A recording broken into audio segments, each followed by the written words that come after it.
জানো, তুমি প্রোফাইল পিকচারে যাকে দেখো সে আমি নই। খেয়াল করে দেখো, ওই ছবিতে খুঁত নেই কোথাও। ওই ছবিটা সুন্দর। 10টা ছবি তোলার পরে সবচেয়ে সেরা যায় প্রোফাইলে। ওটাতে চোখের নিচে হাফ ডজন ভাঁজ নেই, নেই 1.5 ইঞ্চি ঢুকে থাকা ডার্ক সার্কেল, কিংবা মুখের এখানে সেখানে থাকা ব্রণের দাগ। আচ্ছা তুমিই বলো, ওসব ছাড়া মানুষ হয় নাকি? প্রোফাইলে টাঙানো ছবিটা চুলে শ্যাম্পু করার পর তোলা। বাস্তবে প্রতিদিন চুলে শ্যাম্পু করা থাকে না। বাস্তবে বেশিরভাগ সময় মাথায় কাকের বাসা হয়। মজা করে বলছি না। অমন অপরিপাটি চুল নিয়ে কোথাও কিছুক্ষণ ঠায় দাঁড়িয়ে থাকলে কাক এসে ডিম পেড়ে যেতেও পারে। ঠোঁটের কোণে চিলতে হাসি বাস্তবে সবসময় থাকে না। কপালে বিরক্তির ভাঁজ থাকে। চোখে মুখে বিতৃষ্ণার ছাপ থাকে। ঠোঁটে ফেটে যাওয়া দাগ থাকে। হাতে পায়ে রুক্ষতার ছাঁট থাকে। গায়ে ঘামে ভেজা গন্ধ কাপড় থাকে। গর্তে ঢুকে যাওয়া চোখে নানান কাজের চাপ থাকে।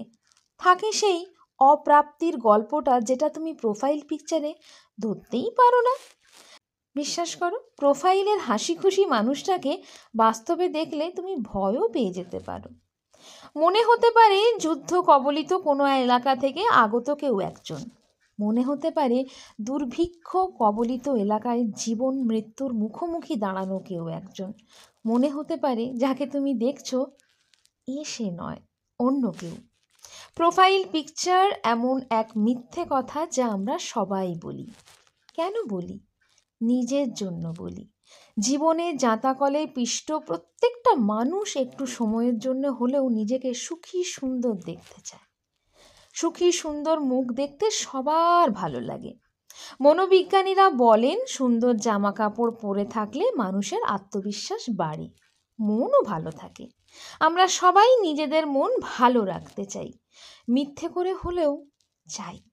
নির্দিষ্ট কাউকে ঠকানোর উদ্দেশ্য না থাকলে এই চাওয়াতে দোষ দেখি না।